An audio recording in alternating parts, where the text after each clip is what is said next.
They have changed. But anyways, good news that climate finance at large has doubled. We know that from IPC report and your friends at the center. Great news. Bad news.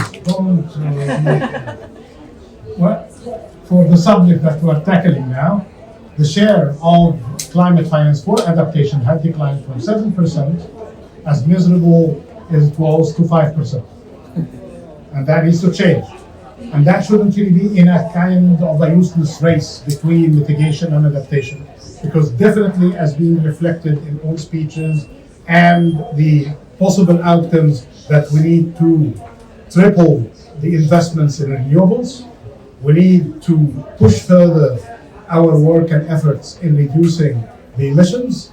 But here there are the arguments. Is it to double or quadruple the finance for adaptation? The standard recommendation is doubling, but based on these reports I just cited, they need to be multiplied by 3.5 as a factor. So perhaps we can say, at least to please some active people in the Egyptian presidency of the COP, quadruple that. And I think with the demands coming from the leadership, the real leadership of Excellency Razan Mubarak, that if you add the ambitious goals and targets that she presented yesterday and extend the work of adaptation and the issues to biodiversity and nature, here the whole landscape of finance needs to be revisited.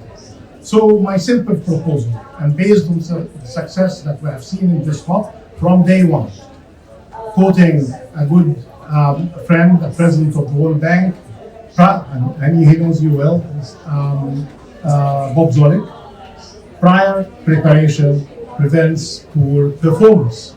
So we need to prepare well, not for 2030, but for COP30. Let's make these time frames shorter.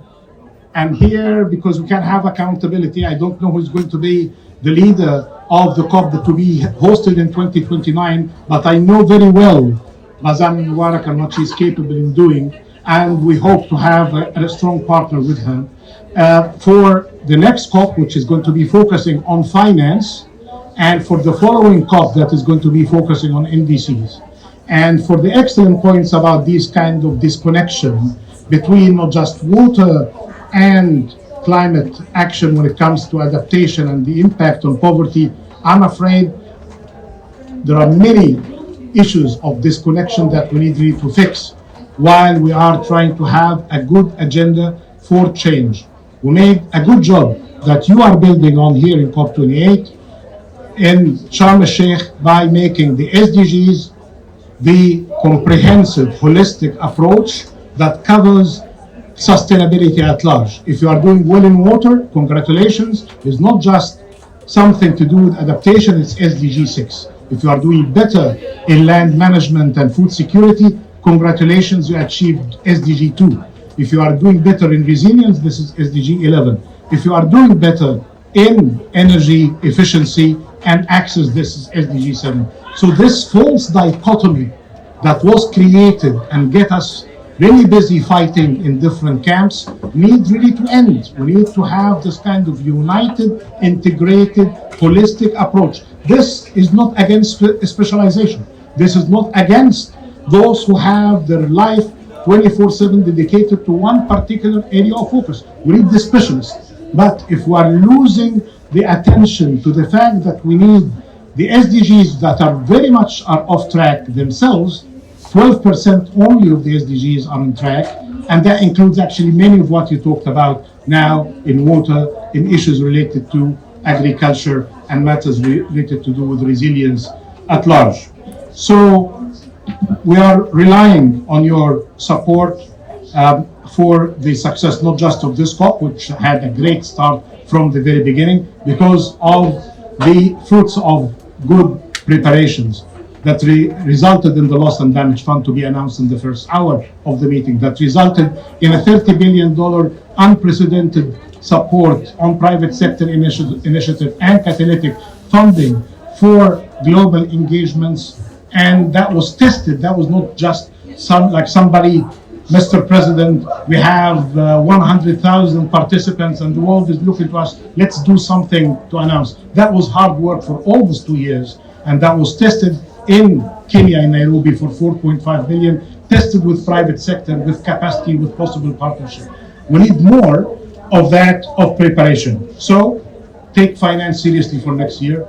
Take the preparation for NDCs from now, please, because the NDCs are becoming in some countries just an irrelevant piece that are not helpful to the investors, to the coordination of the work. And we have seen the test that I cited. If the experts are telling us that for Africa, for instance, we need 110 billion, and NDCs are telling us it's only 55 billion required, so no surprise that whatever you are getting is no less than 11 billion. You go and undermine your ambitions, you are undermining your partnership, you get much less than what you deserve. And here is not governments, it's people impacted by the compromises in the system that we have seen. So those two are big issues. Just now I've been sending congratulations to COP28 presidencies for achievement, but many messages as well for President Lula and his COP30. The Race to Resilience campaign is alive and well, this last time we checked. Yeah, okay, good. 4 billion people by 2030 active through their networks and civil society. I will not count them after you, I trust you, okay? All right, okay. One day we can have a selfie with the 4 billion with new technologies. And then the final thing, Insurance Accelerator Initiative. This is a strong arrival, and I know that especially your country has a lot of great names in insurance. I work with many of them. But here there is a new dynamic. Loss and damage is not just about funding. It's about new narrative, new dynamic that will really take us from what was called the last resort to become the first test of our achievements and failures. And then you do better in adaptation. And meanwhile, you push those who are not doing what they should be doing in mitigation to do the right thing.